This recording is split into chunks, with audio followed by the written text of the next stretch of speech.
Good afternoon, everyone. Thank you for the welcome. So I, as Lauren said, work for Genetic Health Queensland as a senior genetic counsellor. So part of my role is to see patients who come in for predictive testing for Huntington's disease.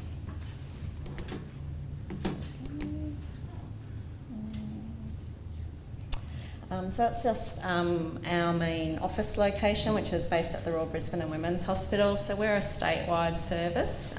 So we provide genetic counselling to everyone in Queensland through different sites. So we do have regional centres in Toowoomba, at the Sunshine Coast, the Gold Coast, Bundaberg and Townsville. But we also do have outreach clinics to other centres like Rockhampton and Cairns. And our staff are composed of clinical geneticists, genetic counsellors and our admin team. So just a little bit of information on Huntington's disease. I'm sure most people here probably have a good idea about it, but there may be some people who don't have as much of a knowledge around the disease itself. So it's an inherited neurodegenerative condition. It's an autosomal dominant disease, which basically means that for everyone who has the condition, there's a 50-50 or 1 in 2 chance that they'll pass that on to the next generation.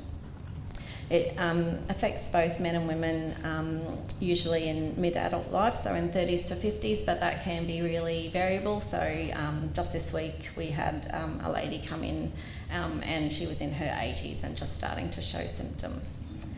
The classic signs of HD include emotional, cognitive and motor disturbances. And a person who inherits the HD gene change or mutation will develop signs of HD at some point in their life. That's usually after 35 years of age, but there is a wide spectrum and it can be younger as well as being older. So currently there isn't a cure, but there are many treatments available that can alleviate or modify the symptoms. And as Julie has just alluded to, there's some really promising advances into therapies for HD, and they're moving ahead with the human trials. And the abnormal CAG expansion in the Huntington gene causes the disruption to normal brain chemicals and leads to the death of brain cells, which Julie very lovely described before. So the gene testing is performed on a blood sample with a patient's consent. So there are 2 types of testing that we do. The first is diagnostic, which is when someone is already showing symptoms, and that's usually requested by the person's caring doctor, like a neurologist or a psychiatrist, to confirm a suspected diagnosis. Predictive testing is usually conducted by the clinical genetics team, and that's when a person is at risk of HD, and they're usually asymptomatic at the time they come for testing. It involves, or the testing process involves several health professionals, including genetic counsellor, a clinical geneticist, a psychiatrist or a psychologist, and the patient's GP. We also recommend for anyone coming for predictive testing that they bring a support person or people with them. I guess when predictive testing first came about, it was initially thought that the uptake of the testing in individuals at risk of HD would be high. However, about 80% of at-risk individuals elect not to have the test done or don't present for testing. So I guess ultimately we don't see most of the people from families with HD. So the predictive testing or pre-symptomatic testing, so what is it about? So at our service we need a referral from a person's, usually their GP. It's usually for someone who's over 18 years of age at risk of developing Huntington's disease because of a family history. But they usually don't have any symptoms and they want to know if they've inherited the gene mutation.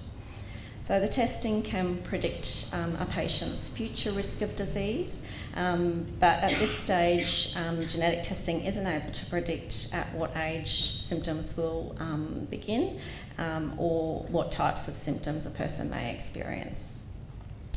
So with the testing, it's important to consider what you're going to use the information for. So some people don't wish to have the testing done, or the majority of people, based on research.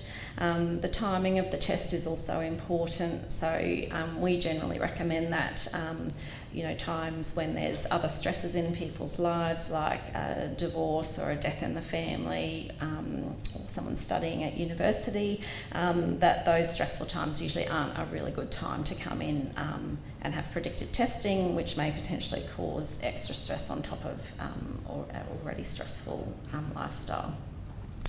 So whether to have the testing is a choice for each individual, but there are advantages and disadvantages which need to be considered before people go ahead with having the testing done. And I guess that's part of our role at Genetics, is to just make sure people have been fully informed about the pluses and minuses of having that testing done before going ahead. So at Genetic Health Queensland, we follow a modified version of the international protocol that was devised when HD testing first became available. And it involves several appointments with a multidisciplinary team, and the testing usually will take 3 to 4 months. So the reasons why testing may or may not be undertaken by patients. So a lot of people come to us because they want to remove uncertainty. So the results can affect or determine people's plans for their futures. So it can assist with life planning, including financial plans, plans for career, family planning, so when people are planning to have their children, as well as for information for other family members. So often we see an older family member who's coming so that they can inform their children. People choose not to test because they prefer to live with the possibility of developing Huntington's disease rather than the certainty of developing it. Testing for some people may not change any plans or decisions they make. They feel that their family members may not cope if they get a positive result. And I guess with the testing, there's that uncertainty of how and when the disease will present. And there's also the possibility of discrimination. So results from a predictive test, whether they're positive or negative, can impact on other factors beyond a person's own health.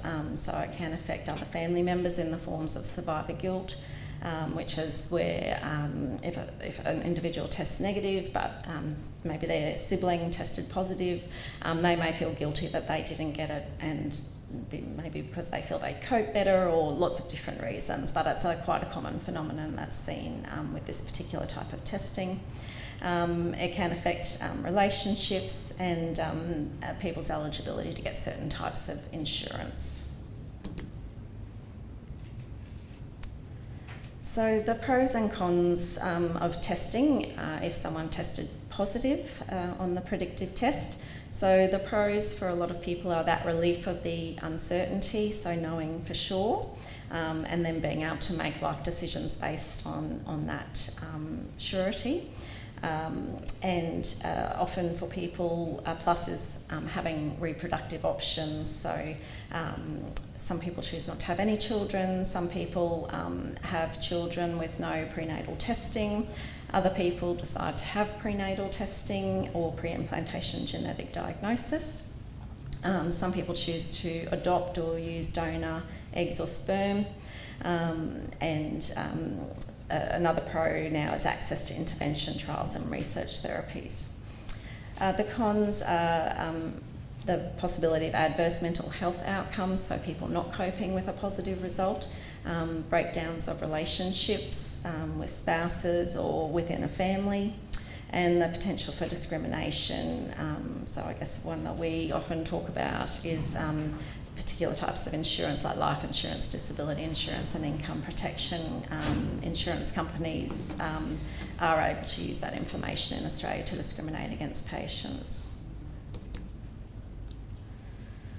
So the pros and cons if someone tests negative. So I guess the pros are that you have the relief of uncertainty as well as the relief of being anxious about developing HD. You're able to, again, make life decisions, plan life decisions without having to consider developing HD. So it gives patients a sense of control over their future.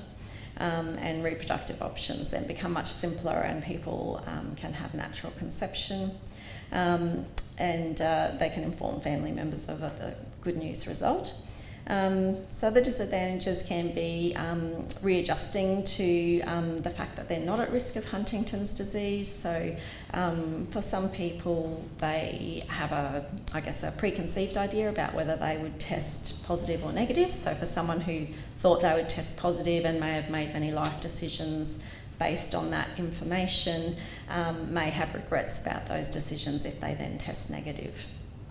And the chance of survivor guilt, which can put strains on family relationships. So for couples at risk of Huntington's disease, there are options for when they're thinking of having a family.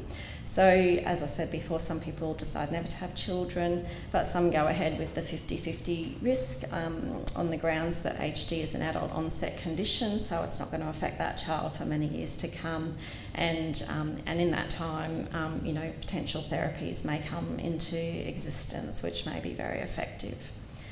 Prenatal testing of the pregnancy is done at around 11 to 12 weeks of the pregnancy. And some people do choose to go down the IVF pathway, where they can now either use donor eggs or sperm. They can also do pre-implantation genetic diagnosis, which is where they basically do genetic testing on one or two cells of an embryo. And exclusion testing is also available, which is where if the affected parent doesn't want to know their own status, then they can have a testing done which would tell them if the fetus is at 50% risk or not. And adoption and fostering children is an option. So potential complications with this type of testing is, one we come across not infrequently is when a parent doesn't want to have the test done, but their child or children do. So obviously in that scenario, if a child tested positive, that would automatically disclose the parent's result. So we still do testing in those individuals, but we would encourage them to discuss with the parent how they're going to manage that information moving forward. So whether they're just not going to talk about it, or whether the parent will say, oh look, I just don't want to have the testing done, but yeah, if I find out then that's fine. And so sometimes we also can't confirm the diagnosis of HD in the family, in which case we can still do the testing because it's the Huntington's gene, which and we look for the expansion. So the only limitation there is if the person gets a negative result, we can only say that they're not at risk of developing Huntington's disease, but we can't confirm that we've actually excluded the familial condition.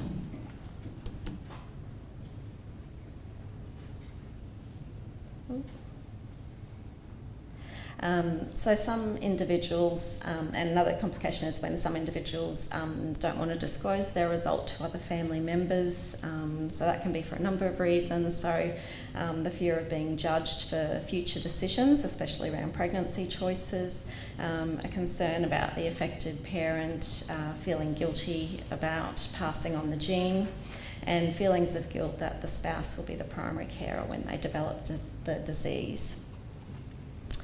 And will a cure change attitudes to testing? I guess it's a definite possibility. Anecdotally, in our clinic, since the news in December, I've only had one patient myself who had never wanted testing and came in to have testing because they'd heard the news about the potential therapy. So the patient stated that she felt now that there was hope even if she got a positive result. And we imagine if therapy is available, predictive testing uptake would increase as patients could then gain access to the treatment. And I think as we've seen with the breast cancer gene testing, when there's options for treatment, the uptake of predictive testing is usually much greater. So just a final comment, which is a quote from B.V. Nunn, and this was from a paper in 2005, and it was around hope. So she states, we can garner 2 important points about hope. First, uncertainty about the future is the human condition, and hoping for possible states of affairs is one stance that human beings can take towards this uncertainty. Certainty creates no space for hope. Uncertainty creates space for hope. So choosing to be tested is a way to disclose one's real risk to oneself. Participants choosing to be tested is not denial. Choosing not to be tested is not denial, but a positive way to preserve both hope and their identities as people with a future. So the right that each individual at risk can make the decision about testing for themselves freely and without coercion is the central tenet of genetic testing for Huntington's disease. So I'd just like to thank Jan and Huntingtons Queensland for inviting me to speak today. And